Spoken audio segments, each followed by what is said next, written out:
स्वागत है आपका इस बुलेटिन में और मैं हूं आपके साथ अवंतिका श्रीवास्तव। लगातार हम नजरें बनाए हुए हैं बैतूल में चल रहे रेस्क्यू ऑपरेशन पर, क्योंकि 6 साल का मासूम तन्मय एक बोरवेल में जा फंसा है और उसको लेकर लगातार कोशिशें प्रशासन की तरफ से भी की जा रही हैं। कल शाम से ही प्रशासन का पूरा अमला यहां पर मौजूद है।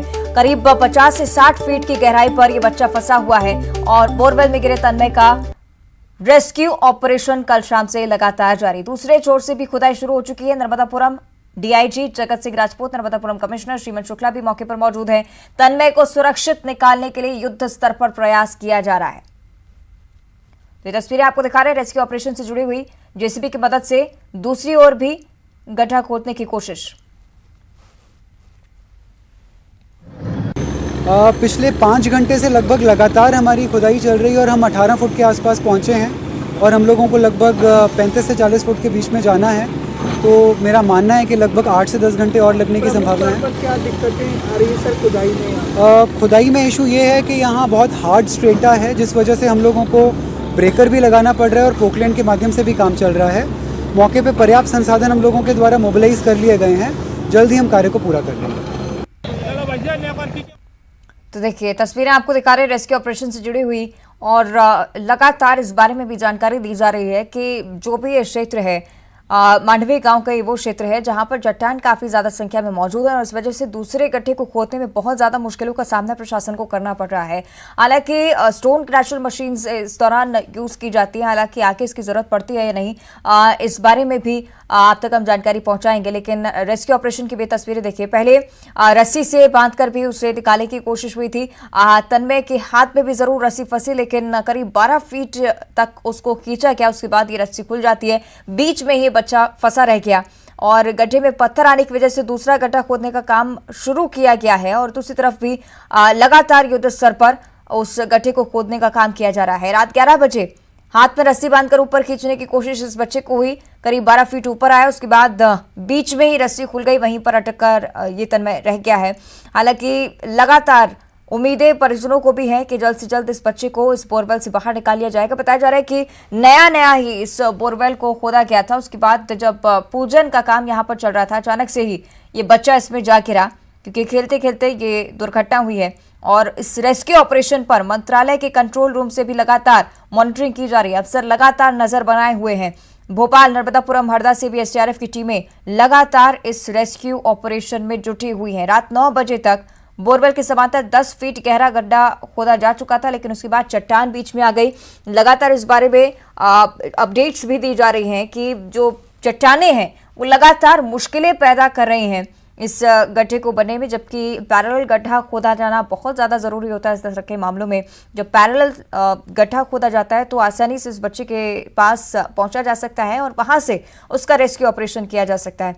लेकिन बीच में कोशिशें एसडीआरएफ की टीम की तरफ से हुई कि रस्सी बांधकर उसके हाथ में उसे ऊपर खींच लिया जाए, लेकिन वो भी विफल रही। साथ ही साथ अगर बच्चे की हालत के बारे में आपको हम जानकारी दें तो देर रात की बात है जब पिता से वो बातचीत कर रहा था, उसकी आवाज़ भी सुनाई दे रही थी, लेकिन अब कहीं ना कहीं हरकत थोड़ी सी कम इस बच्चे में नजर आ रही है। हालांकि सीसीटीवी कैमरे के जरिए भी जब निगरानी रखने की कोशिश की गई तो सिर्फ उसका हाथ नजर आया और हाथ से नीचे वो कैमरा भी नहीं जा पा रहा था, कोई भी इक्विपमेंट जो कि नीचे गहराई में नहीं जा पा रहा था। इसलिए कहीं ना कहीं चिंता परिजनों की भी बढ़ती जा रही है, प्रशासन की भी बढ़ती जा रही है। हालांकि उम्मीद यही है कि जिस तरह से अन्य मामलों में मध्य प्रदेश में प्रशासन ने इस तरह के रेस्क्यू ऑपरेशन को सफलतापूर्वक कंप्लीट किया है, इसे भी ऐसे ही कंप्लीट किया जाएगा और इस बच्चे को जल्द से जल्द सुरक्षित बाहर निकाल लिया जाएगा।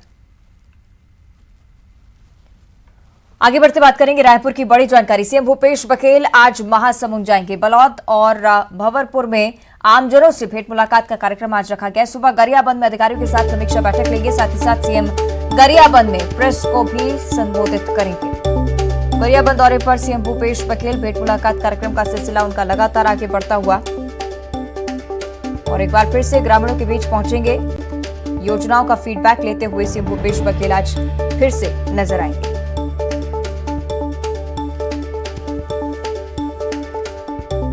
बलौदा और भंवरपुर में सीएम भूपेश बघेल आज मौजूद रहने वाले हैं।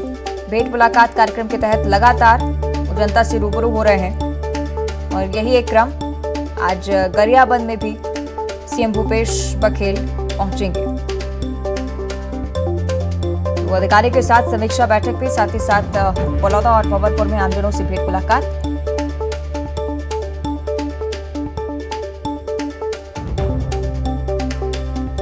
चलिए और ज्यादा जानकारी इस पर हम लेंगे। सहयोगी शेख इमरान हमारे साथ जुड़ रहे हैं। शेख इमरान, आपसे विस्तार से अब जानकारी, क्योंकि गरियाबंद में भी आज भेंट मुलाकात कार्यक्रम रखा जा रहा है और सीएम भूपेश बघेल का क्रमशः सिलसिला जारी है, जब लोगों के बीच पहुंचते हैं, योजनाओं का फीडबैक लेते हैं।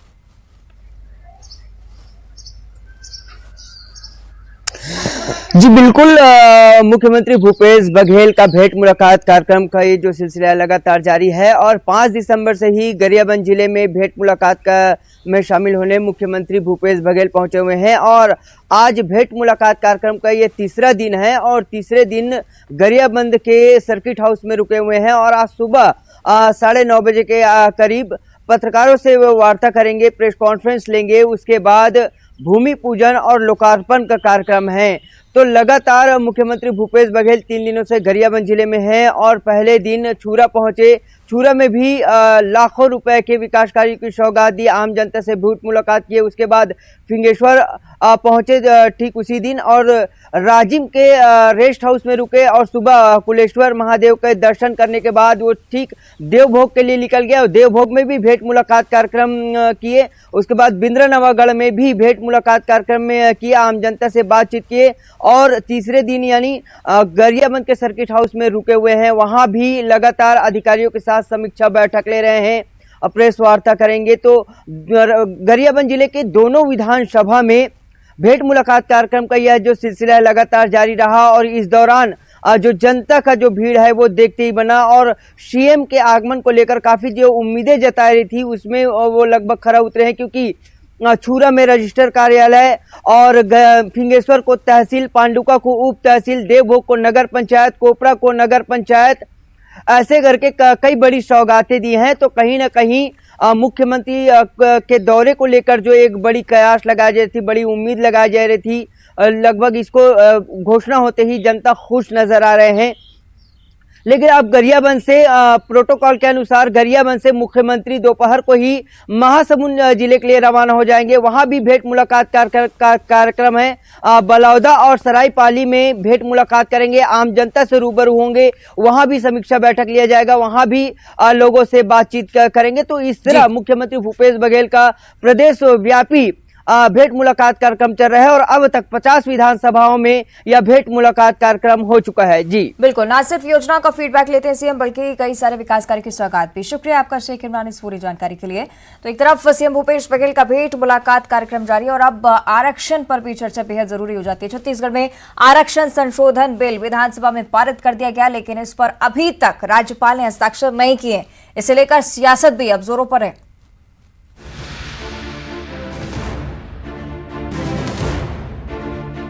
छत्तीसगढ़ में आरक्षण पर सियासी घमासान जारी है। विधानसभा में तो आरक्षण संशोधन बिल पारित हो गया है, लेकिन अभी तक इस पर राज्यपाल के हस्ताक्षर नहीं हुए हैं। कांग्रेस ने इसे लेकर चिंता जताई है। कृषि मंत्री रविंद्र चौबे ने कानूनी सलाह के लिए बिल को रोके जाने पर सवाल उठाए हैं और कहा कि प्रदेश के लाखों युवा आरक्षण के इंतजार में हैं।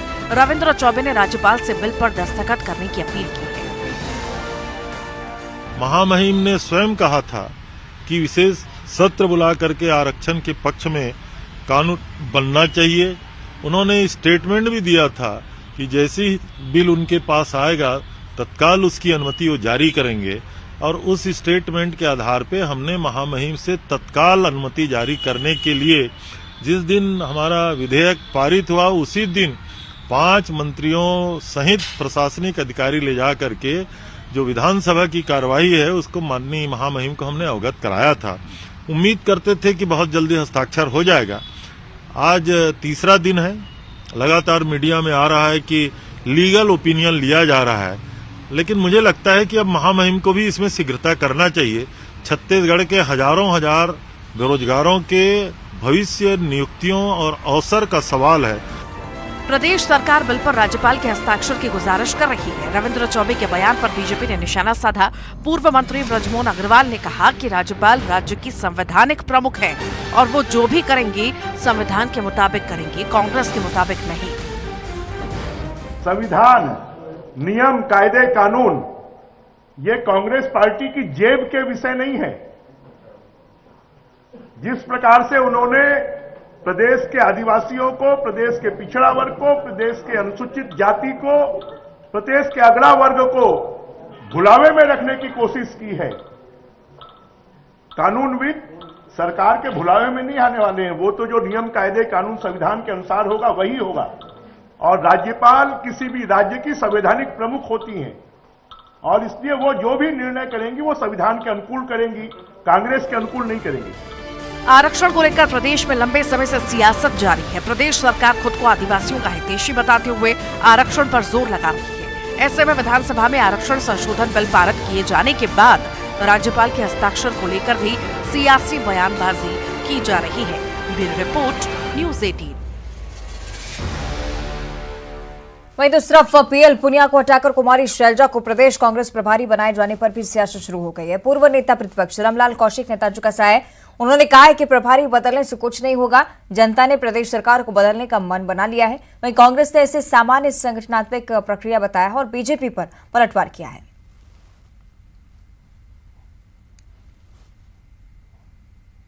जिस प्रकार से विधायकों का मंत्री से नाराजगी और मुख्यमंत्री और मंत्रियों के बीच में जो चल रहा है, ये किसी से छुपा हुआ नहीं है। इन सारी बातों को जो यहां पर सरकार भ्रष्टाचार की चरम सीमा पर गई, अंतरकलह से जो कांग्रेस जूझ रही है और जिस प्रकार के हालात बने हुए हैं कि अब प्रभारी बदलने से भी कुछ बदलेगा नहीं, बल्कि जनता 2023 में अब कांग्रेस को ही बदलेगी। यही सत्य है और यही सच्चाई है। छत्तीसगढ़ में आदरणीय मुख्यमंत्री भूपेश जी के साथ सरकार बनाने में माननीय पुनिया जी का बेहद अहम योगदान था और लगातार उनकी उपस्थिति हमको अच्छे मार्गदर्शक के रूप में हम लोगों को प्राप्त होते रही। अब परिवर्तन है, आदरणीय शैलजा जी आई हैं, उनका सम्मान है, उनका स्वागत है। हम उम्मीद करते हैं वो भी मेहनत करेंगी और माननीय भूपेश जी के नेतृत्व में अगली सरकार बनाने में हम लोगों को मदद होगी। जिसके खुद की पार्टी में 5-5 प्रभारी बदल जाएं, वो हमारे 5 साल में पहली प्रभारी बदलने पे ऐसी टिप्पणी करें, मैं समझता हूं ये सर्वथा अनुचित बात है। और दर भानुप्रतापपुर उपचुनाव के लिए सोमवार को मतदान हो चुका है और उसके बाद भी बीजेपी और कांग्रेस के बीच सियासी बयानबाजी जारी है। पूर्व मंत्री बृजमोहन अग्रवाल और पूर्व राज्यसभा सांसद रामविचार नेताम ने कहा है कि उपचुनाव में सरकार ने विकास के मुद्दे पर चुनाव लड़ने की बजाय आदिवासियों को अपमानित किया है, आदिवासी समाज को गुमराह कर तोड़ने का काम किया है। कि जीत सुनिश्चित है। अगर इन्होंने जिस प्रकार की हरकतें की है, गड़बड़ की है, तो जनता ने तो हमको जिता दिया है। अगर शासन प्रशासन के माध्यम से कुछ वो गड़बड़ करेंगे तो बात अलग हो सकती है, नहीं तो हमारी जो रिपोर्ट्स हैं उस रिपोर्ट्स में तो भाजपा जीती हुई है। और इस समाज को अपमानित करने के लिए उन्होंने जो हथकंडा अपनाया, इससे निश्चित ही भूपेश बघेल सरकार को बहुत ही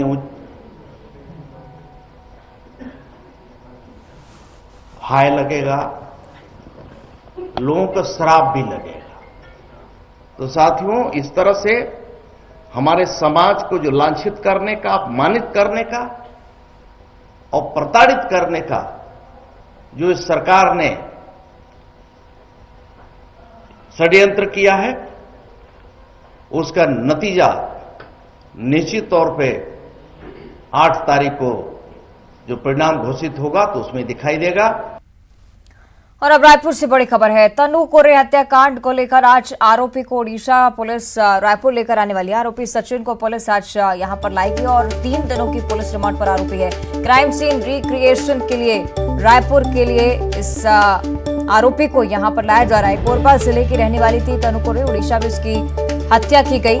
बलांगीर पुलिस आरोपी सचिन अग्रवाल को लेकर रायपुर आने वाली है और पूरे इस मर्डर सीन को रिक्रिएट करवाया जाएगा।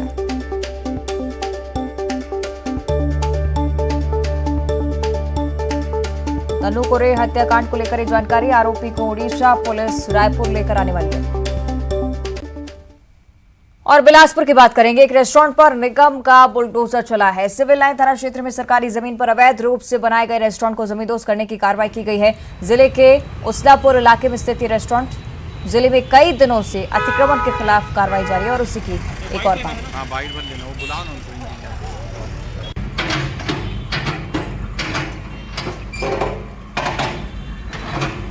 आज एक अतिक्रमण तोड़ा गया है। यहाँ पे रेस्टोरेंट बना था जिसको अपन ने विधिवत नोटिस दिया था जब निर्माण कार्य किया गया था, तो उस बीच में पर इन लोगों द्वारा माना ली गया और निर्माण कार्य कर दिया। इसके बाद इनको दूसरा फिर से नोटिस दिया गया और मौखिक रूप से भी बताया गया, जिसका जवाब इनके द्वारा दिया गया जो कि संतोषप्रद नहीं था, इसलिए तीसरा नोटिस 2 दिन का समय देकर इनको कार्रवाई की गई। अभी और कितने अतिक्रमण ऐसे तोड़े? ऐसे लगभग 20 से 25 अतिक्रमण है यहाँ पे, जिसके मेजरमेंट ले लिया गया है और धीरे धीरे सभी लोगों को नोटिस देके हटाने की कार्रवाई की जाएगी। और अब खबर कवर्धा से है, जहां गौवंश के साथ बर्बरता मामले में एक्शन शुरू हो चुका है। घटना पर राज्य गौ सेवा आयोग ने संज्ञान ले लिया और उसके बाद आयोग के अध्यक्ष राम सुंदर दास ने घटनास्थल का निरीक्षण किया।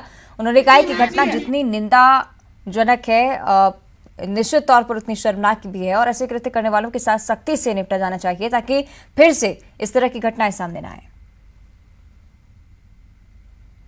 कवर्धा से लगा हुआ ग्राम कापा है, वहाँ गौवंश एवं साथ इस प्रकार कृत्य किया गया है। इसकी जितने भी निंदा किया जाए वह कम है, अमानवीय कृत्य किया गया है और इस घटना में बहुत क्षुब्ध हूँ, बहुत दुखी हूँ। इसलिए तुरंत मैं कवर्धा आकर के अधिकारियों से, पुलिस प्रशासन से मिल करके उन सबसे मैंने घटना की जानकारी लिया है। घटना स्थल में मैं गया था, वहाँ गौवंशों को बांध कर रखा गया था, जहाँ उनको अन्य जगह में रखा गया था, वहाँ को भी देख कर मैं आया हूँ। और अब खबर बिलासपुर से है, जहां 2 नाबालिग लड़कियों की बाल विवाह का मामला सामने आया है। मामला सिरगिट्टी और पचपेड़ी इलाके का, जहां बाल विकास विभाग को सूचना मिलते ही प्रशासन की टीम भी मौके पर पहुंच गई। समय रहते ही नाबालिगों के विवाह को रुकवाया गया। परिजन विवाह रुकवाने के लिए मंजूर नहीं हो रहे थे, लेकिन कानूनी कार्रवाई के डर से उन्होंने प्रशासन को शपथ पत्र भी दिया, जिसमें बालिग होने के बाद ही शादी कराए जाने की बात कही गई।